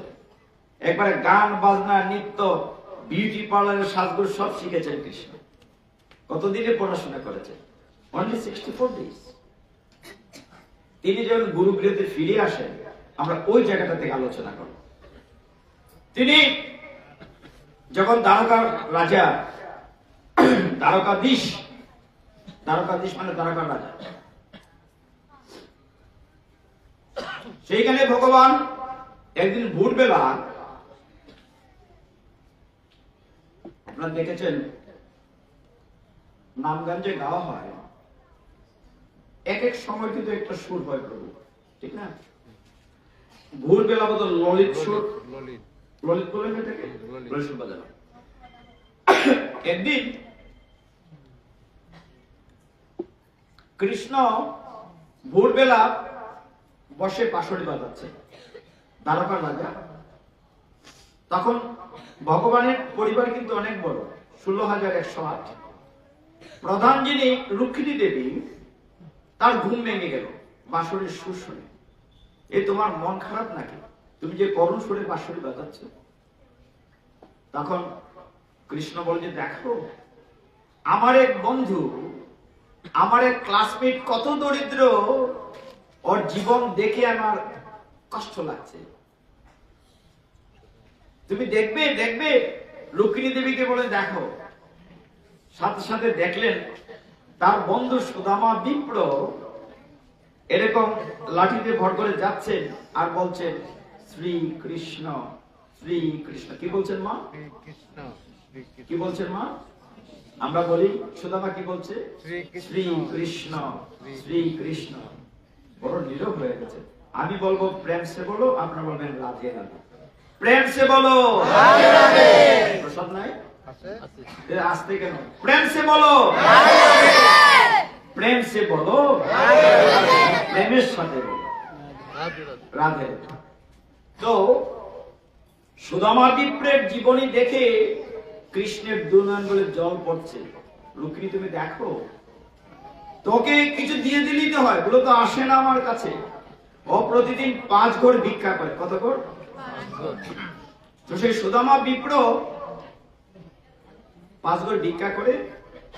চেয়ে দেখো রুক্মিণী একটু খেয়াল করো, দেখাচ্ছেন সুদামা কি করছে। তার ছিন্ন বস্ত্র। সুদামার স্ত্রীর নাম বসুন্ধরা। কি নাম বলেছে? বসুন্ধরা। একদিন রাত্রির বেলা বসুন্ধরা শুয়ে আছে, সুদামা সুই সুতো নিয়ে তার স্ত্রীর আঁচল সেলাই করে দিচ্ছে। কৃষ্ণ দেখাচ্ছেন রুক্মিণীকে, এত দরিদ্র, কিন্তু ভগবানকে না দিয়ে কিছু গ্রহণ করে না। দেখো তুমি, একদিন দেখেন একটানা চাল ঘরে কিচ্ছুটি নেই, সেটাও ভগবানকে দিয়ে অর্ধেকটা পাচ্ছেন।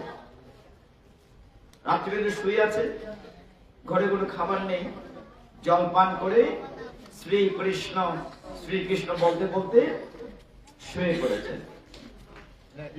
ছেলেমেয়েরা না খেয়ে আছে, খুব কষ্টের সংসার। কৃষ্ণ বলছেন দেখো রুক্মিণী সুদামা কত কষ্টে আছে, কিন্তু আমার কাছে আসে না। তার স্ত্রী একদিন বললেন, ওই গ্রাম সম্পর্কে এক ভাই ছিল, তার নাম চক্রধর। চক্রধর ওই এলাকার রাজা, আসরে গিয়ে গান বাজনা করতো, পয়সা রোজগার করত। হে ভক্তগণ, চক্রধর বলল সুদামা তুমি তো ভগবানের গান করো, চলো না রাজার বাড়িতে যাই। ওর যদি প্রশংসা করে তুমি গান রচনা করো, তুমি অনেক টাকা পাবে। চক্রধরের কথায় সুদামা গিয়েছেন। গিয়ে দেখেন ওই এলাকার রাজা সুরা সাক্ষী নিয়ে মদ্য পড়ে আছেন। রাজা বলছেন চক্রধর কে? ওকে বলছে আমার বন্ধু, ভগ্নিপতি, আত্মীয় হয়, ও খুব ভালো গান রচনা করে। ঠিক আছে, আমাকে শোনাও। সুদামা বলছেন তুমি কিসের রাজা? তোমাকে যিনি রাজা বানিয়েছেন কৃষ্ণ হচ্ছেন মহারাজা। শুনে প্রচন্ড রাগ করে, যাও ওর মৃত্যুদণ্ড। এখন আসছে রোজগার করার জন্য, উল্টো তার শাস্তি হয়ে গেল। চক্রধর বলল রাজন, এইবারকার মতো ক্ষমা করে দেওয়া যায় না? না না, ও আমাকে মন্দ বলেছে, মৃত্যুদণ্ড। শেষে অনুরোধ করার পরে বলে ঠিক আছে, 3 তলার ভবন থেকে চাবুক মেরে মেরে নিচে ফেলে দেওয়া হবে, এটি তার শাস্তি। ভক্তগণ, সুদামাকে চাবুক মেরে মেরে উপর থেকে নিচে ফেলে দেওয়া, সমস্ত শরীর ক্ষত বিক্ষত হয়ে সুদামা বাড়িতে যখন এসেছে বসুন্ধরা দেখে বলছে, ওগো তোমার এমন কি করে হলো? বলে, আমি গিয়েছিলাম চক্রধরের কথায়। বলে, প্রতিদিন তো কৃষ্ণকে ডাকো, কোথায় তোমার কৃষ্ণ? মানে মনের থেকে কষ্ট নিয়ে বলছে। সুদামা রাত্র হয়েছে, তার ক্ষতস্থানে তার স্ত্রী চাটাবাতির তৈল লাগাচ্ছে ক্ষতস্থানে। ও ওগো, তৈল দিও না আমার শরীরে, তৈল শেষ হলে তৈল কেনার পয়সা নাই, প্রদীপ জ্বলবে কি করে? আরো রাগ করেছেন বসুন্ধরা, তোমার কৃষ্ণ কোথায়? রাত্রিবেলা শুয়ে পড়েছেন। অনাদিরাদি গোবিন্দ ভক্তের অধীন ভগবান, তিনি আর স্থির থাকতে পারলেন না। ভক্তগণ নিজে যে বাটিতে করে মাখন আস্বাদন করেন, সেই বাটিখানা নিয়ে এসে ভগবান তার গায়ে ঘুমের মধ্যে ক্ষতস্থানে মাখন লাগিয়ে দিচ্ছে, মাখন লাগিয়ে দিচ্ছেন ঘুমের মধ্যে। সুদামা চিৎকার করে বলছে, ওগো বসুন্ধরা, তোমাকে না বলেছি তৈল খরচ করবে না, তোমাকে না বলেছি তৈল খরচ করবে না, কেন তৈল দিচ্ছ? বসুন্ধরা ঘুম ভেঙে উঠেছে, না গো, আমি তো তৈল দিচ্ছি না। চেয়ে দেখে তার সারা গায়ে সাদা সাদা মাখন লেগে আছে, কৃষ্ণের বাটিখানা পড়ে আছে। ও তাহলে তোমার কৃষ্ণ সত্যি আছে, তোমার কৃষ্ণ তোমার সেবা করতে এসছে। এইভাবে বেশ কিছুদিন গিয়েছে। তখন সুদামার স্ত্রী বলছে, ওগো বাচ্চারা যে না খেয়ে আছে, তুমি যাও না, শুনেছি তোমার বন্ধু এখন দ্বারকার রাজা, দ্বারকাধীশ শ্রীকৃষ্ণ, তার কাছে কি কিছু চেয়ে নিয়ে এসো না, যাও না গো। সুদামা যেতে চায় না। এই ভক্তগণ, স্ত্রীর অনুরোধে ও যাবো যে বন্ধুর বাড়িতে, খালি হাতে যাই কি করে, একটা কিছু তো নিয়ে যেতে হবে। তুমি নিয়ে কি যাবে? বলছে, তুমি একটু অপেক্ষা করো, আমি আসি। এইটা চিন্তা করে সুদামার স্ত্রী বসুন্ধরা 5 ঘর ভিক্ষা করতে গিয়েছে। গিয়ে কিছু চিড়া, মানে চিপিটক, ভাগবতের শব্দটাকে 80 অধ্যায় 10ম স্কন্ধের 81 অধ্যায় আছে। সে বলছে কিছু চিপিটক, মানে কিছু চিড়া ছেঁড়া, তার যে ছেঁড়া উত্তরীয় মাথায় গাঁটটি বেঁধে, পুটলি বেঁধে সুদামা রওনা হয়েছে, বন্ধুর বাড়িতে যাবে সাহায্য চাইতে। আজকে তার ক্লাসমেট বন্ধু হয়েছে রাজাধিরাজ দ্বারকাধীশ, রাস্তায় যাচ্ছে আর বলছে, শ্রীকৃষ্ণ শ্রীকৃষ্ণ। প্রচন্ড ঘনতাপ রুদ্র মাথার উপরে, পায়ের নিচে কণ্ঠকাকীর্ণ রাস্তা, কর্কর বালি তপ্ত, হেঁটে যাচ্ছে নাঙ্গা পায়ে, বলছে শ্রীকৃষ্ণ। ভক্তগণ, যেতে যেতে দ্বারকাবাদ রাজবাড়ির কাছে একটি বাজার পড়েছে। একটি কূপ, একটু জল পান করে জিজ্ঞাসা করছে বাজারের লোকদেরকে, ওগো তোমাদের রাজার বাড়িটি কোন দিকে? বলো, ওই দিকে। কোথায় যাবে তুমি? পথিক বলে, আমি তোমাদের রাজার বাড়িতে যাব। জানো, তোমাদের রাজা না আমার ক্লাসমেট, আমার সহপাঠী। সবাই ভেবেছে পাগল, এরকম একটি দরিদ্র লোক কি করে রাজার বন্ধু হয়? গায়ে ছিন্ন বস্ত্র, মলিন চেহারা। যেতে যেতে অনেকে ঠাট্টা করছে সুদামাকে নিয়ে। যেতে যেতে 1 দরজা 2 দরজা পাড়িয়ে যখন রাজবাড়িতে কাছাকাছি গিয়েছে, মূল দরজায় দারোয়ান আটকিয়েছে। তুমি ভেতরে কোথায় যাও? বলে, যাবো না, আমার বন্ধু যে তোমাদের রাজা গো, ওর সাথে দেখা করতে এসেছি। দাঁড়াও, এইখানে দাঁড়াও। যে তোমার নাম কি? বলে, সুদামা। তুমি দাঁড়াও, আমি রাজাকে জিজ্ঞাসা করে আসি আসলেই সে তোমার বন্ধু কিনা। বাইরের দরজায় দাঁড় করিয়ে দেখে দরজার প্রহরী ভেতরে গিয়েছে। তখন ভগবান শ্রীকৃষ্ণ রুক্মিণীর খাটের উপর বসে আছেন। তার সখীরা অর্থাৎ রাজমহিষীরা ভগবানের সেবা করছেন, কেউ বেজন করছে, কেউ অন্ন তাম্বুল দিচ্ছে। এমন সময় প্রহরী গিয়ে বলছে, হে জগদীশ, আপনাকে এক লোক দেখা করতে এসছে আপনার সাথে। কে? বলে, একজন বিপ্র। বিপ্র ভগবান বলছেন আমার দরজা তো খোলা, বৈষ্ণব বিপ্রের জন্য খোলা রাখা আছে। বলে এই জন্য না আসতে দিতাম, কিন্তু আমার মনে হয় লোকটির মাথায় কোনো গন্ডগোল আছে। বলে কেন? বলে ও বলেছে ও নাকি আপনার বন্ধু হয় সহপাঠী, কিন্তু আপনার বন্ধু কি করে হবে? বলে কেমন দেখতে? বলে ছিন্ন বস্ত্র, গায়ে ছেঁড়া কাপড়, মলিন চেহারা। নাম কি বলেছিল? বলে নাম বলেছিল সুদামা।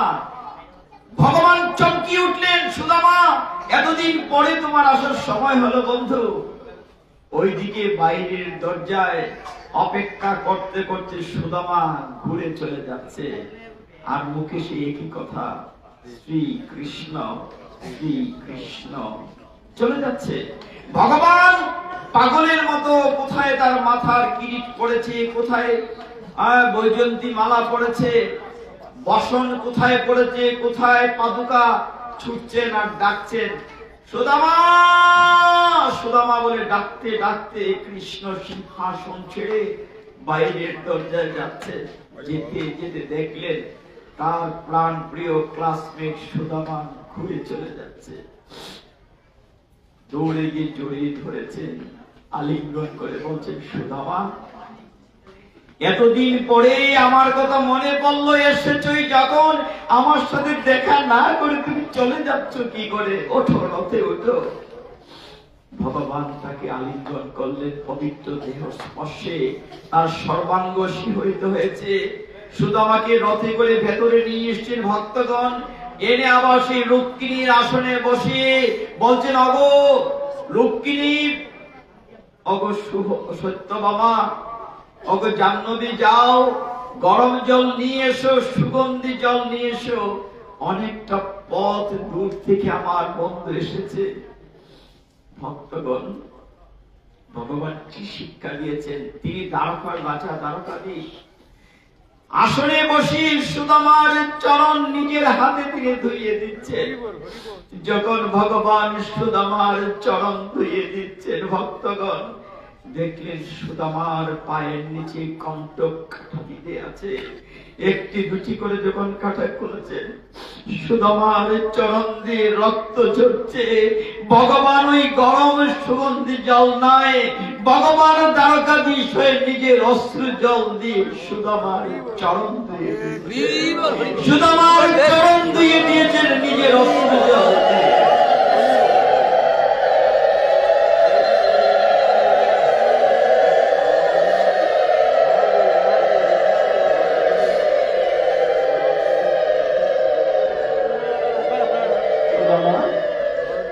এতদিন পরে তোমার মনে পড়ল বন্ধুর কথা। দ্বারকাধীশ ভগবান নিজের অস্ত্র জল দিয়ে সুদামার চরণ ধুইয়ে দিচ্ছেন, পায়ের কণ্টক মুক্ত করে চমৎকার ভাবে তাকে সুগন্ধি দিয়ে তাকে যত্ন করছেন। সমস্ত কি দেব ভগবানকে বলুন তো ভক্তরা? আপনি নিজেকে প্রশ্ন করুন, কি নিয়ে এসেছিলেন, কি নিয়ে যাবেন? যেদিন পৃথিবীতে আপনি আমি এসেছি, ন্যাংটা এসেছি, আবার ন্যাংটা চলে যাব। সব পরে থাকবে, সুন্দর শাড়ি গহনা সব পরে থাকবে। একটু ভালোবাসি ভগবানকে। ভগবান বলছেন আমি ভক্তির অশ্রু জলের কাঙাল। ভগবান বলছেন আমি তোমার অশ্রু জলের কাঙাল। ভগবানকে যদি দিতে হয় দুপোটা অশ্রু জল দেন, কি দেবেন ভগবানকে বলুন তো? মন্দিরে তুমি, মূর্তিতে তুমি, স্তবকীতে তুমি। আপনি যখন মনে করেন যে আপনার ছাদের বাগান থেকে বা একটু ফুল দিয়েছে ভগবানকে, অহংকার করে বলছে আমার বাগানের ফুলটি ভগবান, এই ফুলটি আপনি ফুটিয়েছেন, এইটা কিন্তু আপনার না, সেটা ভগবানের। ভগবানেরটা ভগবানকে দিয়ে আমরা অহংকার করে বলি ভগবান আমি দিয়েছি। ভগবান বলছেন শুধুমাত্র দিতে হয় দুটি ফোঁটা অস্ত্র জল দেন, তবে যদি আমার পাপ দেহ থেকে মমের মতো গুলে গুলে অস্ত্র জল আমার পাপ দেহ শুদ্ধ হয়, তবেই না মানব জীবন। কি দেব ভগবানকে? সুদামার চরণ ধুয়ে দিচ্ছেন ভগবান নিজের অস্ত্র জল দিয়ে। অগো শুদ্ধ কাপড় আনো, কতদিন পরে আমার বন্ধু এসেছে। কত আদর আপ্যায়ন করা হয়েছে। সারা রাত দুই বন্ধুর গল্প হচ্ছে, অনেকদিন পরে ক্লাসমেট পেয়ে আমরা যেমন গল্প করি। ভগবান বলছেন, সুদামা তোমার মনে আছে আমরা যখন গুরুগৃহে পড়াশোনা করতাম সন্দীপনী মনির আশ্রমে, একবার গুরুমা আমাদেরকে বনে পাঠিয়েছিলেন জ্বালানি কাঠ সংগ্রহ করার জন্য। আবার তোমার পুটলিতে গুরুমা ছানা বুট বেঁধে দিয়েছিলেন, রাত্রি হলে যাতে খোদা লাগলে খেতে পারি, মনে আছে সুদামা? আমরা যখন বনে গিয়েছি, প্রচন্ড ঝড় বৃষ্টি, গাছে উঠেছিলাম, চারদিকে রাস্তাঘাট একাকার হয়ে গিয়েছিল। রাত্রিবেলা তুমি একা একা খাচ্ছিলে মটরশুটি বুট। আমি জিজ্ঞাসা করেছিলাম, সুদামা তুমি খাচ্ছ? না আমি খাচ্ছি না, ঠান্ডায় আমার দাঁত কটমট করছে। মনে আছে সুদামা? ছোটবেলার কত স্মৃতি। সুদামা তুমি কি করে পারলে আমাকে দেখা না করে ফিরে যাচ্ছিলে? সারা রাত দুই বন্ধুর গল্প হলো। সকাল হয়, অগো সুদামা তুমি যে এসেছো, আমার বন্ধু পত্নী বসুন্ধরা কিচ্ছু দেয় নাই আমার জন্য। সুদামা লুকাচ্ছে, এত বড় রাজা মহারাজা, তার কাছে চিরা কি করে দেয়? চিরার পুটলি বালিশের নিচে লুকুচ্ছে সুদামা। কৃষ্ণ দেখে ফেলেছে, থাবা দিয়ে বলছে, সুদামা এত অমৃত তুমি নিয়ে এসেছো, বসুন্ধরা দিয়েছে, নিজে এক মুষ্টি খেয়েছে, সাথে সাথে সমস্ত মর্ত দান হয়ে গেছে। আরেক মুষ্টি খেয়েছেন, স্বর্গ দান হয়ে গিয়েছে। তখন সাথে সাথে লুকিয়ে থাবা দিয়ে বলছেন, তুমি একা খাবে? তোমার বন্ধু পত্নী দিয়েছেন, আমরা খাবো না। আটকিয়েছেন, সব দান হয়ে যাচ্ছে। ভগবান বিশ্বকর্মাকে পাঠিয়েছেন, ইঙ্গিতে যাও সুদামার বাড়িঘর ঠিক করে দিয়ে আসো। এখানে হচ্ছে মা আপনাদের হৃদয়ের বৃহত্তমতা, হৃদয়ের বড়তা। যখন সুদামার বাড়িতে বিশ্বকর্মা গিয়েছে বাড়ি ঠিক করে দেবে, বসুন্ধরা বলেছে, না না আমার বাড়িটি ঠিক করে দিলে হবে না, আমার গ্রামের সকলের বাড়ি তিনি প্রাসাদ করে দাও। কিছুক্ষণ পরে স্বয়ং লক্ষ্মী দেবীকে পাঠানো হয়েছে, দিয়ে আসো ধন দৌলত। বসুন্ধরা বললেন, আমাকে দিলে হবে না, সবাইকে দিতে হবে। ভক্তগণ সবাই মিলে যখন আনন্দ করেছে, সুদামা কিন্তু কিছু চাইতে পারে নাই। পরের দিন বিদায় নিয়ে চলে যাচ্ছে, ফিরে যেতে যেতে ভাবছে, আরে আমি বসুন্ধরাকে কি বলবো? আমি তো কিচ্ছুটি চাইতে পারি নাই, আমি তো কিচ্ছু চাই নাই বন্ধুর কাছে। দরকার নাই, দরকার নাই, আমি তো অনেক পেয়েছি, বন্ধুর দেহের আলিঙ্গন পেয়েছি, বন্ধুর সেবা পেয়েছি, কিছু দরকার নাই। শ্রীকৃষ্ণ শ্রীকৃষ্ণ বলতে বলতে সুদামা বাড়ির দিকে যাচ্ছে। ভক্তগণ বাড়ির কাছে গিয়ে নিজের বাড়ি চিনতে পারছে না, রাজপ্রাসাদ হয়ে গিয়েছে। বাড়ির সামনে পদ্ম সরোবর, হংস মিথুন খেলা করছে। ঘর থেকে যখন বসুন্ধরা সুন্দর শাড়ি পরে বের হয়েছে, সাক্ষাৎ লক্ষ্মী দেবী, চিনতে পারি, নগদ তুমি এসেছো, দেখো তোমার বন্ধু কত কিছু পাঠিয়েছে। সুদামার সেই দিকে খেয়াল নাই। ঘরে ঢুকে দেখে হাতির দাঁতে আসবাবপত্র, সন্তানদের পরনে রাজকীয় পোশাক। অগো আমার ঠাকুর ঘরটা ঠিক আছে তো? তার কিন্তু অন্যদিকে চিন্তা না, রাজকীয় আমার মন্দিরটা ঠিক আছে কিনা। গিয়ে দেখে যেখানে প্রতিদিন সেবা দিত সেই জায়গাটা ঠিকই আছে। শ্রীকৃষ্ণ শ্রীকৃষ্ণ শ্রীকৃষ্ণ। ভক্তগণ একটু ভগবানকে ভালোবাসি, সবাই ব্যস্ত আমরা বুঝি, কিন্তু আরেকটু সময় দিতে পারলে ভালো হয়। আমি তো সেই 8টার থেকে বসে আছি, যদি কৃপা করে একটু আসতেন, আমি হয়তো আপনাদের একটু চরম ধুলি বেশি পেতাম। আমাকে আপনারা বঞ্চিত করেছেন। আমি প্রচন্ড অসুস্থ অবস্থায় কথা বলছি, আজকে আমি এখানে বিশ্রাম রাখবো, 11টা বেজে গেছে, আমাকে আবার হবিগঞ্জে ফিরে যেতে হবে। চৈতন্য মহাপ্রভু কলিযুগ পাবন অবতার যে নাম দিয়েছেন, আপনাদের প্রোগ্রামে লেখা আছে, হরের নাম হরের নাম হরের নামই কেবলম কলো নাস্তিক নাস্তিক গতির অন্যতা। এই কলিযুগে হরি নাম ছাড়া আর কোনো গতি নাই, গতি নাই, গতি নাই। আসল সেই নাম বলে আজকের মতো বিশ্রাম করি। হরে কৃষ্ণ কৃষ্ণ কৃষ্ণ হরে হরে, হরে রাম রাম রাম হরে হরে, হরে কৃষ্ণ কৃষ্ণ কৃষ্ণ হরে হরে, হরে রাম রাম রাম হরে হরে, হরে কৃষ্ণ কৃষ্ণ কৃষ্ণ হরে হরে, হরে রাম রাম রাম হরে হরে। হরে দর্শক, আমার ভুল ত্রুটি ক্ষমা করবেন। ওম যদেশ্বর পরিগ্রষ্ট মাত্রাহীন চেত পূর্ণাঙ্গ তৎসর্বং তৎপ্রসাদার জন্য 11টা বাজে। আগামীকাল এই যে দাদাবাবু নির্দেশ করেছেন, he is my learned senior, according to his advice or order, আমি আগামীকাল আবার আসবো আপনাদের চরণ ধুলি নিতে। যদি আপনারা কৃপা করে একটু আগে আসেন, আমাকে তো ফিরে যেতে হয়। যে কথাটি আপনাদেরকে বলা হয়নি, আমরা যারা মন্দিরে থাকি, যত রাত্রেই বাইরে থাকি না কেন, যত রাত্রেই শুনতে যে আমাদের 3:30টায় উঠতে হয়, মঙ্গল আরতি ধরতে হয়। কাজে আমরা চেষ্টা করি একটু আগে যেতে। ক্ষমা করবেন। হরে কৃষ্ণ।